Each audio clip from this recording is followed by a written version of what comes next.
Okay, at this time, we'll open it up to questions for Coach Snall. Noah Bieniek, 11.7. Coach, I'm going to piggyback two questions off of you, if that's okay. I mentioned, or I talked to the guys, championship teams usually learn through adversity throughout the season. You began 18-8, you finished 38-3, and you're still playing here today in Omaha.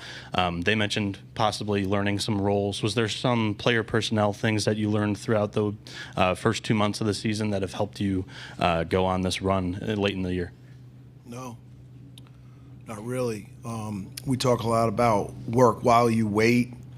Injuries are a reality of a season, unfortunately. We've had some injuries, and the guys that were working while they were waiting were ready for their opportunities, and that's what has enabled us to maintain the success that we have this year. But there's no direct situation that happened. At the end of the day, it all started in August when we all came together for the first time, and we feel like what separates Coastal baseball day in and day out is our attention to detail, and we have very high standards, and we're very consistent with holding everybody accountable to those standards.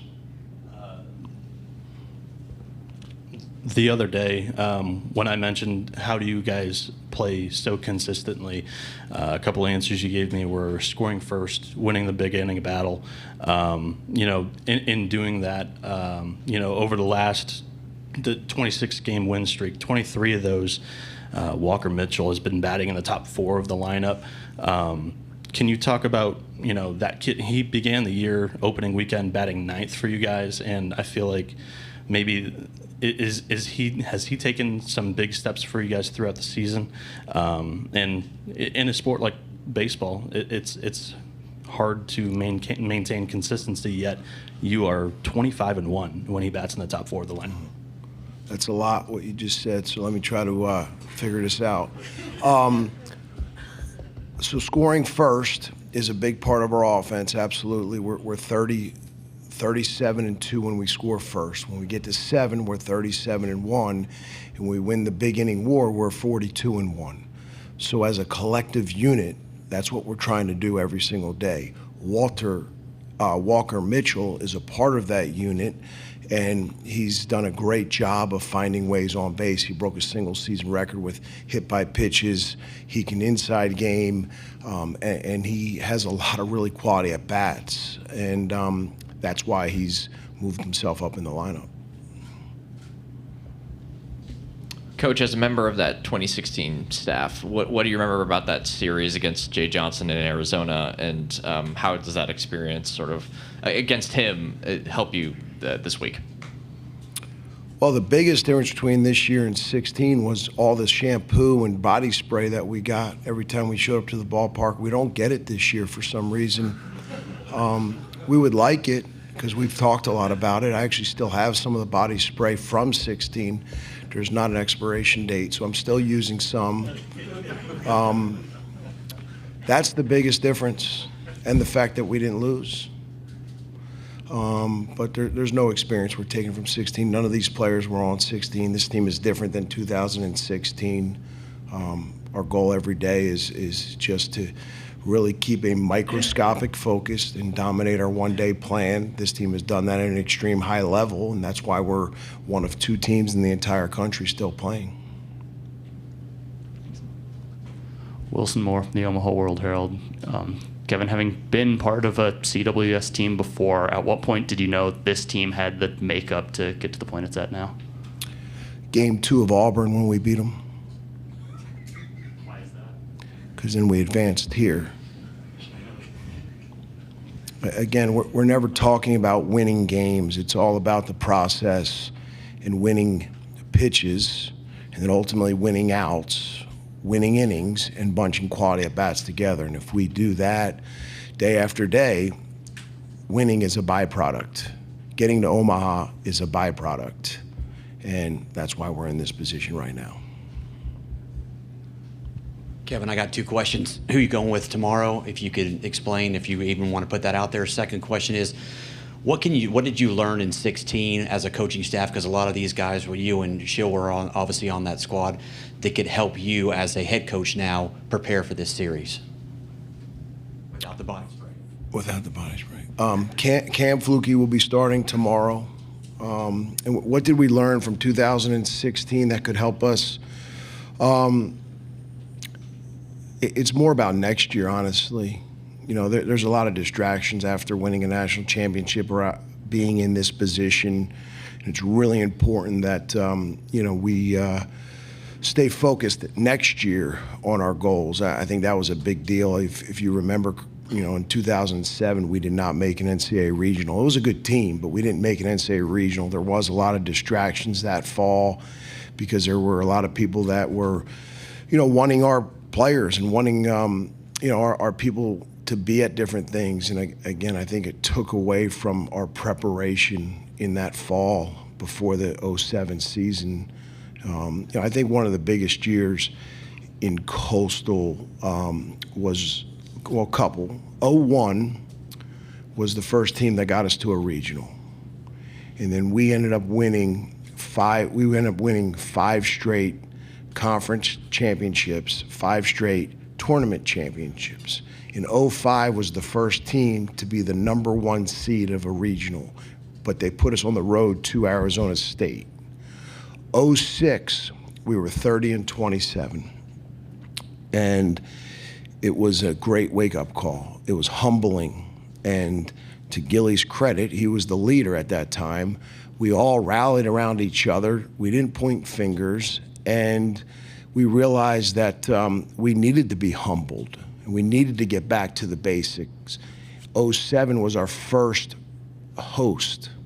08, we hosted again and was our first regional championship. So those years were pretty critical. And then obviously 2010 was one of the best teams that we ever had. We were the #4 national seed, won the regional, lost in the super regional, 2 one-run games to the eventual national champion.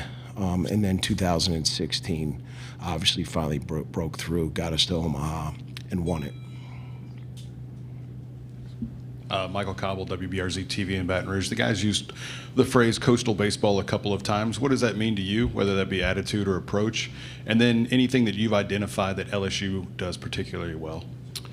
Well, coastal baseball, you have to have a certain type of energy level to play at Coastal Carolina.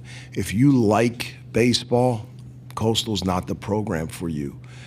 2 pillars of Coastal Carolina are the words relentless and selfless. And relentless is basically doing everything to your best of your ability every single day. And selfless is having an others-centered mindset versus a self-centered mindset. And that is non-negotiable in our program. Regarding LSU, it's pretty simple. They've got power on both sides of the ball. They have over 100 home runs. They've got over 700 strikeouts. That combination is very dangerous. Just a reminder to silence your cell phones.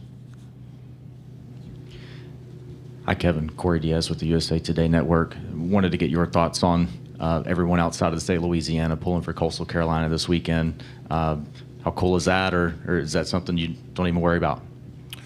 Well, I would start by the Chanticleers Athletic Foundation. It's a great opportunity to give back and donate, and all the support matters. Kevin, you kind of touched on it already, but coming full circle as a player, as a coach, and as an assistant coach and now a head coach here, just talk about what it means to you to see this program over the last couple of decades, whenever you were a player until now, to see the success. Well, it all started with a chance. You know, Coach Gilmore gave me a chance back in 1997 to play Division I baseball at Coastal Carolina. Then in 2000, he gave me a chance to be a coach on his staff. And if it wasn't for those chances, I'm not sure where I'm at today. And just to see not only Coastal baseball, but Coastal Carolina University grow into what it is today is really special.